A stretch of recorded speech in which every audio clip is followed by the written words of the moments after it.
Good morning, my dear students. So now we have finished the first chapter. Now we are entering to the second chapter, that is the windows of knowledge. Alright. So now in this chapter, windows of knowledge, we are just going to study about the important sense organs. So we already know we have 5 sense organs in the human body.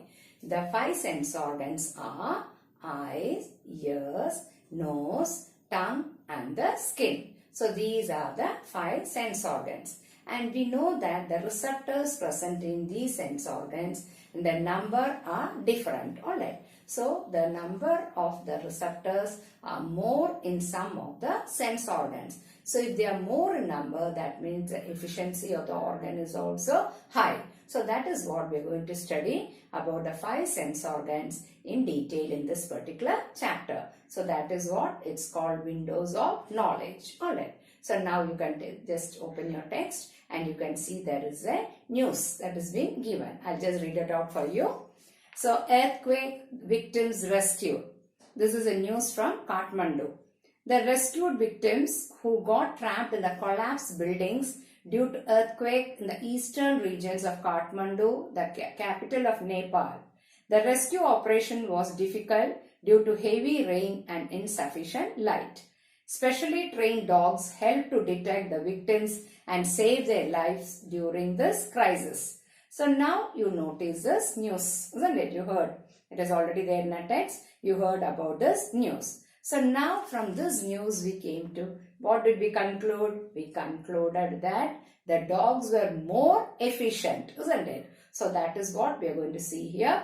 That is what when we compare the olfaction. Olfaction means smell. Alright. So what is olfaction called? It's called the smell.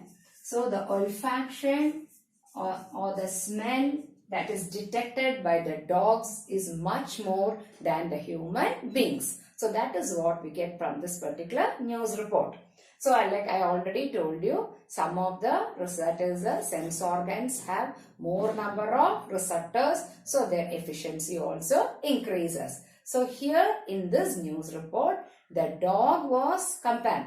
The dog's efficiency of olfaction was more than the human beings. So that is why you have seen dogs are used in criminal. That is, you have seen they are used for detecting crimes and all that. So these dogs, Alsatian dogs you have heard, these dogs are used for, and they are used in the crime branch. Alright, because the olfaction, that is a smell they detect, is very high compared to the human beings. So now that is why now we have olfactory cells in the nose in the man, that is only the size of a postage stamp. Now all our olfactory cells together, when you arrange them, they only occupy the size of a postage stamp. You know what the size of a postage stamp, isn't it? So that is the number of olfactory cells. Whereas when you take the case of a dog, you require a scarf. You know what is a scarf? It's a big kerchief. That scarf is needed for the olfactory cells. So the olfactory cells can be accommodated in a scarf, whereas the olfactory cells in the human beings, that is from the nose, it is only size of a postage stamp. So from this we know that this is a difference. That is a postage stamp as well as a scarf. Now we have to know the number of receptors. The number of receptors influence the efficiency of sense organs. So more the number of receptors, more is efficiency of a sense organ. So that is why this statement has to be recorded in a notebook. The number of receptors, they influence the efficiency of the sense organs. Alright. So the number of receptors are more, your sense organ efficiency is also comparatively more. So that is why we said the number of receptors influence the efficiency of sense organs. Now we are going to see about the details of the various sense organs. So first we are going to see about the eye. So we'll be looking into each and every detail of the sense organ. So before that we have to know is, so we have got a table. Alright. So refer to your text, page number 22 in your text. There is a table sense organs, receptor and stimulus. Alright. Page number 22, we have a table. So that has to be filled. So when I just tell it, you have to fill that table. So first sense organ is the eye. So we know sense organ, eye has got a special type of receptor called photoreceptors. Photoreceptors means they have the efficiency to absorb light. Photo means light. So the cells which can absorb light, that is why it's called photoreceptors. So you can write in the receptors, photoreceptors. Then the stimulus, it's automatically light. Alright. So what is the stimulus that is influencing? It is a light. The next sense organ is a ear. So here you are able to hear. So that is called auditory receptors. So the auditory spelling A-U-D-I-T-O-R-Y. So it is called auditory. That means hear. So auditory receptors are present in the ear and the stimulus is what? Sound. Alright, you are able to hear because of the sound. So the sound is that is a stimulus, and because the sound can be perceived through your ears because you have the auditory receptors. So in the receptors column, you have to write auditory, and in the stimulus column, you have to write sound. Then the next is the tongue. Alright. So now tongue, we know it is a chemoreceptors. So what is the tongue? It's called chemoreceptors. So the receptors on the tongue are called chemoreceptors. So we already know from the tongue what do you get? What is the stimulus? It is a taste. Alright. So the stimulus is the taste, and that we are getting it with the help of the chemoreceptors. So our tongue is giving us having the chemoreceptors which is responsible for the taste. Then we have the skin. Now in the skin is called the largest sense organ of our body. So we know the largest gland in the body is the liver. Alright, because liver has got such a lot of functions which we have already studied in the 9th standard. So now here it is the largest sense organ. Skin is called the largest sense organ. Now why is our skin is called the largest sense organ? One is because it covers the entire body. That is one function. Then another is it has got 5 sensations registered through the skin. The skin can register 5 sensations. Register means what? You can get 5 sensations from your skin. That is a pain, the pressure, touch, then warmth and cold. So these are the 5. So which are the 5? Pain, we get pressure, we can feel the pressure, then touch, cold and warmth. Cold and warmth. So these are the 5 sensations that is registered through the skin. That is the pain, the pressure, the touch, cold and warmth. So when you are getting 5 sensations, whereas in others you are getting only 1 or 2. So that is why, and it also covers your entire body. That is why this is called the largest organ of your body. So you can write the receptors: pain, pressure, touch, cold and warmth. Alright. So pain, pressure, touch, cold and warmth. So these are the receptors. And then the stimulus. Stimulus is also, pain is a stimulus, pressure, touch you can say is a feeling, cold and warmth is a temperature. Alright. So cold when the surroundings are cold, warmth is when it is hot. Now when you see hot temperature, you say it's very hot, it's very cold, isn't it? That you're sensing because it is through your skin. So these are the stimulus as well as the receptors. Then the last is the nose. So nose they have already given you. It's called olfactory receptor. So olfactory receptor is giving you what? Smell, isn't it? You are able to get smell. So now these are the 5 sense organs. Now your eyes are giving you vision, alright, or sight.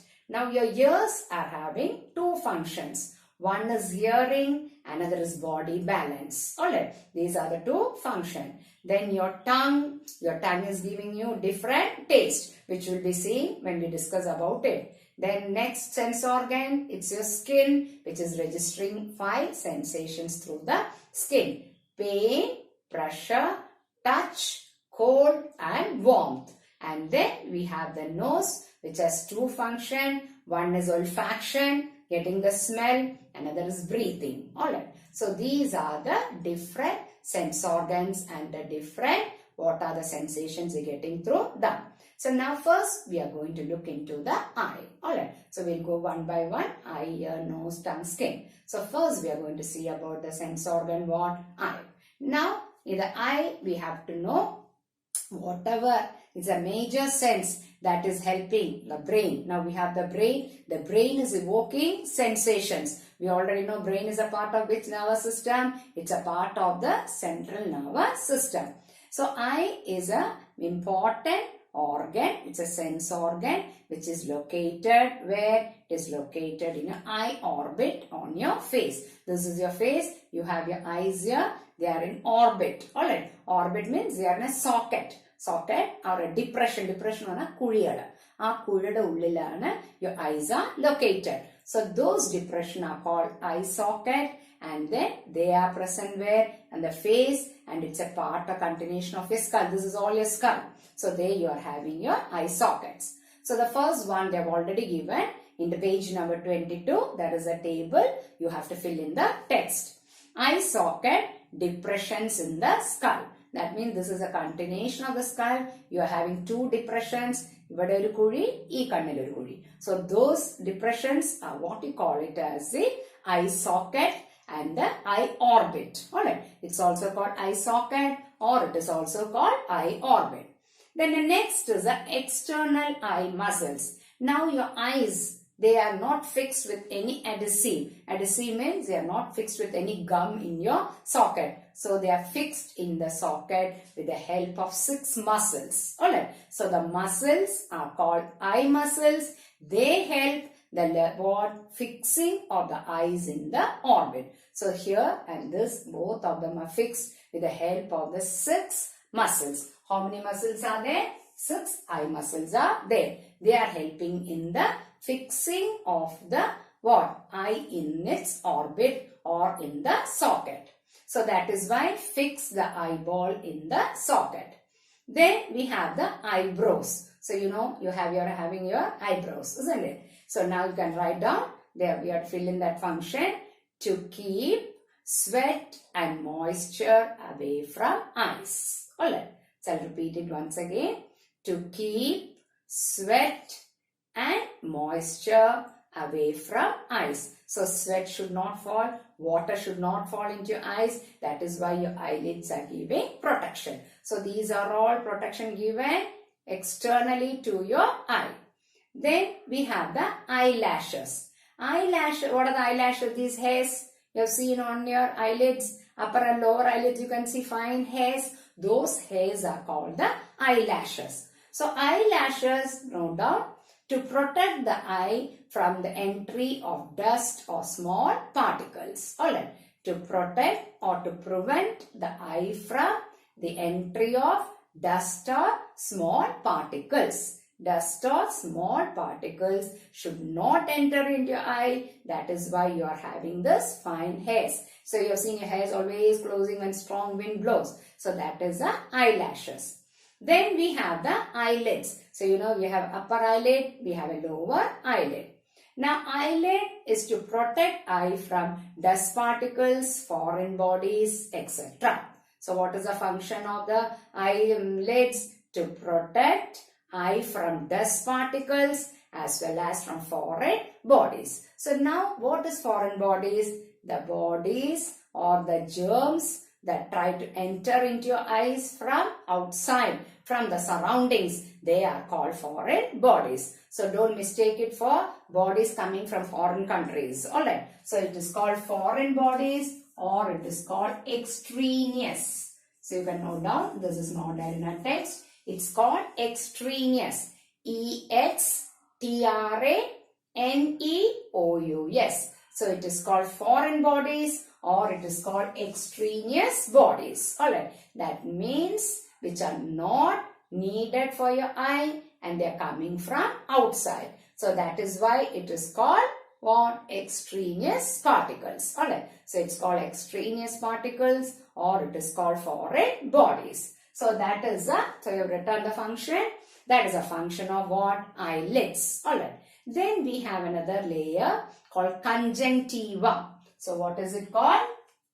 It's called conjunctiva. So what is it named? Conjunctiva. It's already there in the text. C-O-N-J-U-N-C-T-I-V-A. It's called conjunctiva. So this secretes mucus which protects the anterior portion of the eyeball from being dry. So what does it produce? The conjunctiva. This is the front part of your eye. There you are having this delicate membrane that is called the conjunctiva. So this always keeps your eyes moist. Your eyes should never become dry. That is why when you look into the eyes of another person, you feel there is a watery feeling. When you look at another person's eyes, you can see water is there. So that watery feeling is because a conjunctiva produces continuously mucus in order to keep it moist. It should not become dry. Alright. If this dries, we'll have lot of problems. So that is what conjunctiva. Then the last is the tears. Alright. They clean and lubricate the anterior part of the eyeball. So what do? They are cleaning. They are also for lubrication. Lubrication means opening, easy opening and closing of your eyes. Then lysozyme is an enzyme present in tears which destroy germs that enter the eyes. So what is also there? We have a particular type of enzyme. That is called lysozyme. What is the name of the enzyme? It's called lysozyme. You have heard about lysosome. Alright. So in what we have studied? We have studied about an organelle in 8th standard. That is called lysosome, which is called a suicidal bag. Alright. So this is called lysozyme. L-Y-S-O-Z-Y-M-E. So from this word itself, we know it's an enzyme. Alright. So what is lysozyme? It is an enzyme which is present in the tears, and then what does it do? It has got a property of killing the germs that try to enter into your eyes. Alright. So lysozyme has got a germicidal power to kill the germs. So germicidal means to kill the germs. They have that capacity, that efficiency that is present in this enzyme that is called lysozyme, which is present in your where? Present in your tears. Alright. So the tears are produced by tear glands. So your tear glands are called lacrimal glands. Alright. So what are your tear glands called? They are called lacrimal. L-A-C-H-Y-R-M-A-L. So your tear glands are called lacrimal glands. So they are located above each. That is, you are having the eye just above the, just below your eyebrows. You are having here, just here. This is the location of your tear glands. So this eye you have one tear gland. This eye also you have one tear gland. So the tear gland is called lacrimal gland. So lacrimal glands produce what? Tears. And this tears has got an enzyme called lysozyme, which has got the germicidal power to kill the germs. Alright. So germicidal power itself means what? To kill the germs. So that is a speciality of this enzyme lysozyme. It's already there in the text. L-Y-S-O-Z-Y-M-E. Alright. So just look. You have to study the spelling because you should not confuse between lyso. So it is called lysozyme. It is an enzyme, alright, present in the tears. Now another important point is, now when we are emotional. Now we have seen sometimes you go to some places when a person is dead and all that. So what happens? You also start crying, isn't it? Now when you cry, you just go on crying. You see after some time from your nose also you have water coming out. So that doesn't mean that you are what? you are having cold? It is because the excess of tears, they are coming through your nose. Alright. So there is a connection between the eyes and the nose. So that is a duct. So that is a duct which is connecting your eyes with your nose. So that duct is called nasolacrimal duct. Alright. So this is lacrimal is there. To that we are adding one word, naso. N-A-S-O. Nasolacrimal. L-A-C-H-Y-R-M-A-L. So nasolacrimal duct. What does it do? It is connecting the eyes and the nose. So the excess of tears from when you cry, from the eyes, they come through this what? Duct and reach your nose, and that is why you start blowing your nose. So that duct is called nasolacrimal duct. So it is a duct which connects your eye with your nose. So the excess of tears from your eyes, they flow to your nose through this duct called nasolacrimal duct. Now what's the meaning of duct? Duct means it's a tube. Alright. So we'll just sum up. So we know these are the external, that is outside the eye, the important sense organ. We have certain features. Alright. The eye has got certain features which is protecting, and then it is located in the socket, in the part of the depression in the skull. So the next class we will be discussing about the section of the eye and the parts and its function. So is it clear? So you have to make the notes. You have to write two tables. One is at receptor stimulus. The another is what I told you already in a text. That is the eye socket. Then we have the eyebrow, eyelashes, eyelids, conjunctiva, tears. Alright. All this you have to write about. These points have to be recorded in your science notebook. That is, we have a science diary or your logbook, whatever it is. So you have to maintain one notebook for biology. In that all this has to be written and the figures also have to be drawn. So I'll check it when I come to school. So I'll ask you to submit immediately. Then I won't give you any more time because already you are having ample time at home and you're sitting now at home. So after you finish each class, whatever work is given, do it then and there. That same day complete your work. Alright. So this is what about the rough sketch of the external features of the eye. So the next class will look into the details of the eye. You have any doubts? We have a WhatsApp group. You can put voice message in that. If not, you can call me personally and have clarifications or doubt. So next class, we will look into the structure and the function and the parts of the eye. Okay.